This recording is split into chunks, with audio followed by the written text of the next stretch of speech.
Hey! Tambala na! At eto na sila, ang nag-iisang masugid na tagahanga ni Nicole Yala. Chris Chuper! Kasama ang nag-iisang die-hard fan ni Chris Chuper. Nicole Yala! Mula sa Mahiwagang Burnay, ang kwento.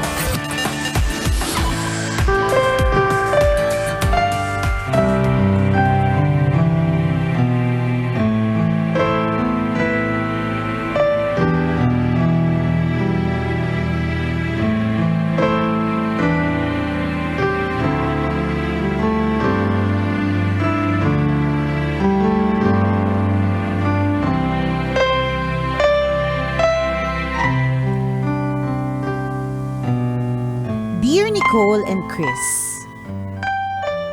itago niyo na lang ako sa pangalang Rachel, silent tambalanista since 2015. 11 years na akong OFW dito sa Singapore.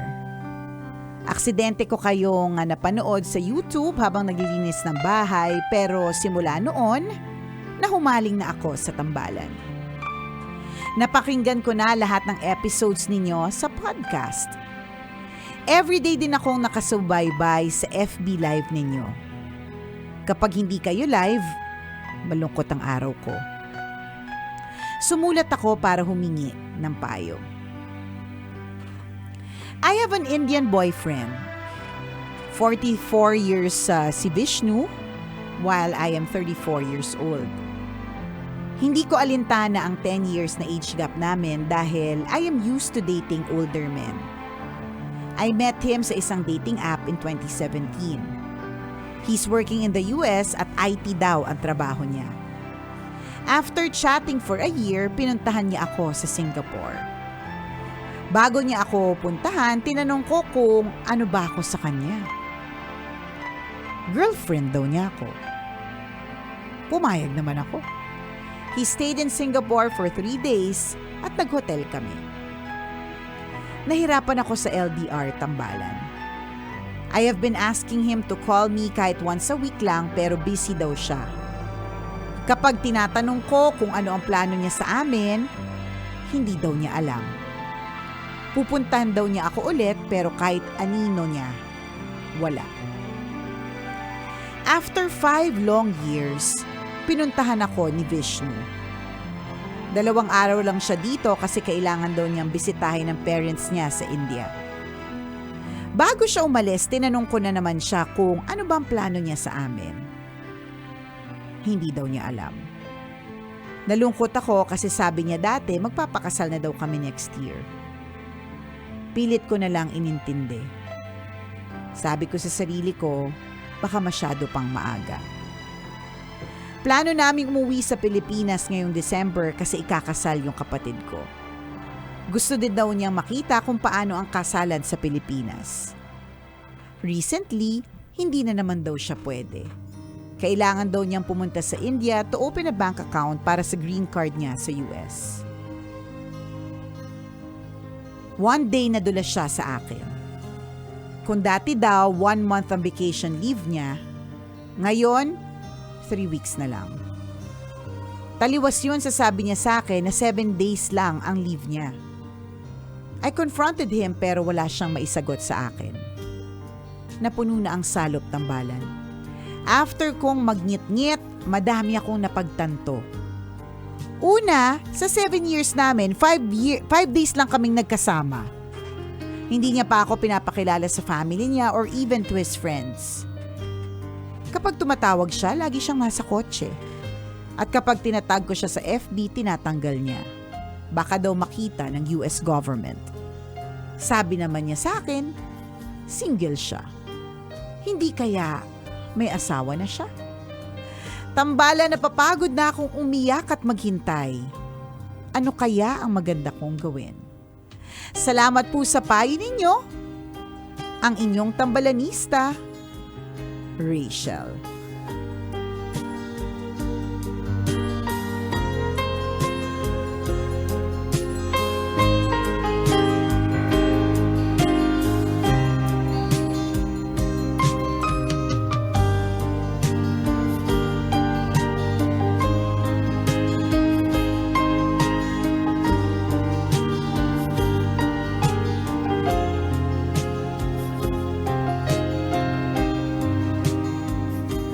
Rachel. Rachel, yan. Dr. Rachel. Yan. Puno na ang salop. Puno na ang salop. Nag-ano na talaga, nagngit-ngit at napuno. Pero talaga namang nakakapagduda din naman talaga dun sa 7 years, 5 araw lang kayo nagkita. Parang apaka-uncertain naman. Tapos yung kapag tinatanong mo, hindi niya alam. Tapos may mga nadulas na mga 1 month pala ang leave, pero sabi niya before 7 days. Tapos nasa kotse lagi pag nakikipag-usap. Alam na this, di ba? May sabit yan. Hindi man natin alam at hindi man natin ma-confirm talaga, Rachel, no? Kung ito ba ay sabit, as in may asawa, may girlfriend, basta may sabit, meron niyang something eh. And nandiyan na lahat ng signs na nagsasabi na ganun na nga. Huwag mo na lang isipin na nasayang yung 7 taon mo. Kasi dun sa 7 taon naman niya yun talagang nagsinubukan mo. Ganun naman talaga ang pag-ibig Susubukan mo talaga if it will work. May kasama talaga siyang mga sacrifices, ganyan. Naging masaya ka din naman talaga, in fairness. Kaya lang syempre, deserve mo din talaga yung certainty of the relationship. Saan ba talaga ito mapupunta? Tsaka yung nakakalurkay na wag itag kasi baka makita ng US government, diba? Pang ano lang yun Di ba Indian siya? Oo. Hindi na Nagtatago ba siya sa US? Hindi kaya nga May atraso ba siya Sa sa mga taga-US? May green, ewan ko, kasi dapat pag may green card, parang dapat yata walang asawa o may fiancé o baka may iba siyang fiancé. Hindi ko po alam yung mga ganap, pero kapag gaganyan na masyado ng maraming dahilan, medyo red flag talaga yan. Tama, no, ulitin lang natin, sa 7 years na kayo ay magkakilala or magjowa? Magjowa. O, Oo. 5 times lang kayo Nagkita. Oo. Okay, so medyo depende. Ang sasabihin lang namin sa iyo ay depende sa narinig namin. But ikaw naman nakakaalam ng tunay na nangyari. So it depends on the specifics of the problem. Correct. Ang sa amin, uulitan namin ay manggagaling lamang sa base sa kwento mo. So yung malaman mo na 7 years kayo, di ba? Yung maglinger sa isip mo, 7 years kayo together pero 5 times lang kayo nagkita. Yan. Di ba? Medyo parang ang dami nang nasayang na panahon. Na sana ini-enjoy mo na sa ibang bagay, di ba? Nag-grow ka na sa isang mas masayang relationship. Pero nagstay ka dyan, di ba? Parang ang hirap naman nun. Ang daming nasayang na panahon. And sabi ko nga, wag namang hinayang kasi tapos na eh. For me, tama na. Yun yung point siya, mo. Enough. Deciding factor na siya to enter into another relationship, di ba? Para hindi pa mas masayang pa yung panahon. Mali mo yung 7 years na yan, yun yung blooming years mo. Oo nga. On the 8th year, kasi siya, 34 siya ngayon, partner. Ay, oo, yun yung kanyang diba? blooming years. Oy, pero hindi naman natin sinasabi na after 34, hindi na po blooming yung mga babae. Kung nasaktan po kayo, baka kasi totoo because the truth hurts, diba? Punta na sa derma. Diba? Magpaganda na. Maraming mga paraan. Pero ang sinasabi lang ni Partner, wag na nating hayaan sayang na kasi pumunta times, pumunta tayo sa pabulok na talaga ng husto o kaya matuyot na talaga ng dihamak, diba, mga ganun. Ang dami mo na sanang na naikot dyan sa 7 years na yan. I mean, ang dami mo nang na-experience, ang dami mo nang na-explore. Naikot? May mga iba pang mga lalaking ginawa, diba? Na-explore, Oo, diba, with totoo naman him. din, correct. Diba? Kaya lang parang sayang. Tapos hindi ka pa happy. Parang kailangan mong timbangin, diba?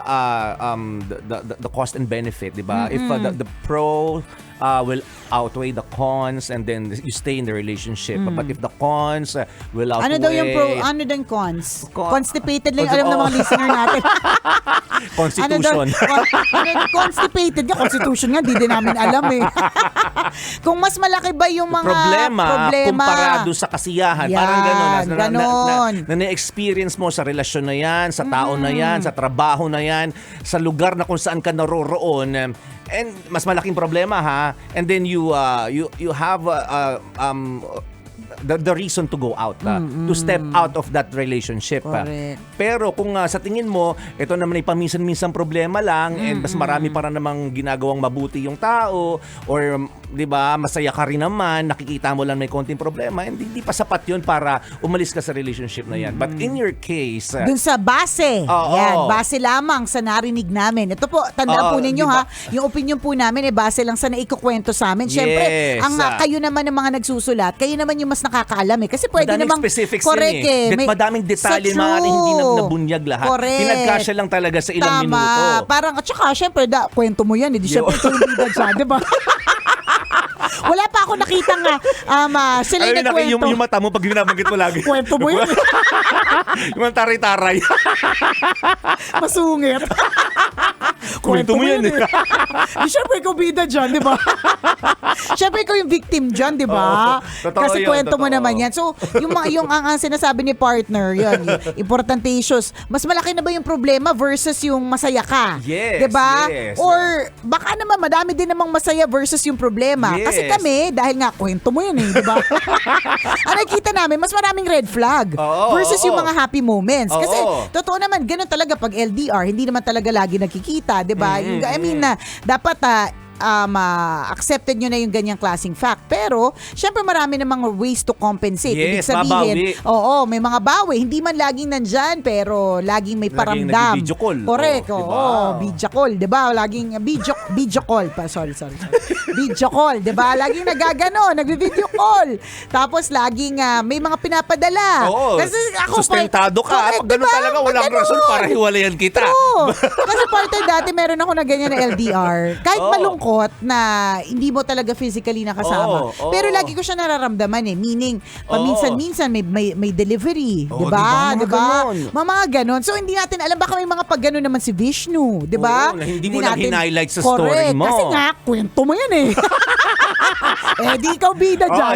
Di ikaw Actually, hindi nga, victim. ikaw yung diba? biktima Hindi ikaw yung ganun. bida, ikaw yung pa-victim Oo, dyan ikaw yung victim, Oo. 'di ba? So ikaw yung victim dito. So, pero again, hindi namin alam yung mga ganyang specifics. Pero Yes, based on what you said, ako para sa akin partner, talaga maraming red flag. Ako yes, naman yes. bababase lang naman sa experience ko na kapag kaganyan na maraming kaduda-duda minsan kasi tinatabunan natin hindi mahal ko naman siya Hindi naman to. Ang dami nating 'di ba? Ano yung sinabi nito ni Rachel, 'di ba? Siya mismo nagsabi, pilit ko na lang iniintindi. Yun dadating talaga kasi tayo sa point na kapag lagi na lang nating iniintindi, nakakalimutan natin yung sarili natin na At lalo hindi na kung pala pilit, dapat ha, ganun. pilit, Oo. Sabi mo, pilit ko na lang siyang iniintindi. Correct, Oo. 'di ba? Parang ganun kasi ang hindi natin alam, deserve pala natin na mahalin ng mas buo. Diba? Deserve yes, pala yes. na kapag eventually magkaroon ka ng ibang jowa, marirealize mo na, ay, ito yung sinasabi ni Chuper na nasayang yung 7 taon, na sana naramdaman ko na to, na Noon. ganito pala tratuin dapat. Isang prinsesa, isang reyna, diba? Isang Nung panahon sirena, na blooming diba? na blooming Correct, ka pa. diba? Ganon. Kaya kasi Ngayon, again, pasyokoy ka na. sa true, isipin mo pa, hindi ka na nga pa sirena, pasyokoy ka, papunta ka na sa lalaki, diba?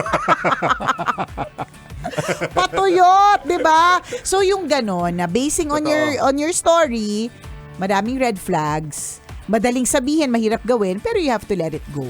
Kasi tingnan mo, walang plano. Isipin mo, tinatanong mo, ano ng plano? Pupunta ka pa dito sa Pilipinas kasi makikitingin ka sa amin kung paano yung kasalan dito, tapos tatanungin kita kung anong plano mo. Wala kang plano, hindi mo alam. Di ba parang tanga? Di ba? Ilab na ilab ka, tapos yung tatanungin mo, anong plano mo? Hindi ko alam. Di ba parang kakainis yung ganun? Yung parang sabik na sabik ka, parang lagi kang parang Bitin. bitin. Oo. Parang looking forward ka sa wala. Ganun yung nakikita namin, again, base sa kwento mo. So, ang pwede mong gawin dito, dahil ikaw naman nakakaalam, isulat mo lahat. Ano yung advantages ng pagstay mo sa relasyon na yan? Ano yung advantages ng taong yun, ang strength niya? Diba? Versus, ano yung disadvantages ng pagstay mo sa relationship? And ano yung mga weaknesses niya? Correct. Diba? Ngayon, pagdating bang makita mo agad, ang haba na pala, 2 pages na pala kaagad yung Tama. advantages. And then, you Stay. you stay to the relationship, with your relationship. Parang was their day. Oo. They Ganon. had. Has been, have been. Oo, ganun. Oo, di ba? Pero kapag halimbawa, mas madami pa talaga yung hindi ka pa tapos. Di ba, Pasko na nagsusulat ka pa rin ng disadvantages. Huwag mo nang tapusin dahil Correct. alam mo na ang sagot. Correct. Di ba, Pasko na nagsusulat ka na, Pasko na ng pagkabuhay, nagsusulat ka pa rin. Ibig sabihin, masakit na talaga sa ulo niyan. Yes, Talagang yes. confirm na dapat i-let go mo yan. So again, we are all basing our opinion, our advice only from what we heard from you, hear from you, hasab her. Hearing you? Hear the Diba? you. Hear na you, diba? Hear na me, diba? Base lang sa sinabi mo. Diba? Oo. Ikaw naman talaga ang tunay na nakakaalam ng kwento mo. Okay? Agree. Muli ako po si Nicole Yala. At ako naman si Cambio King Chris Chuper. Na nagpapaalala, walang matatag na relasyon sa malanding may determinasyon. Yun!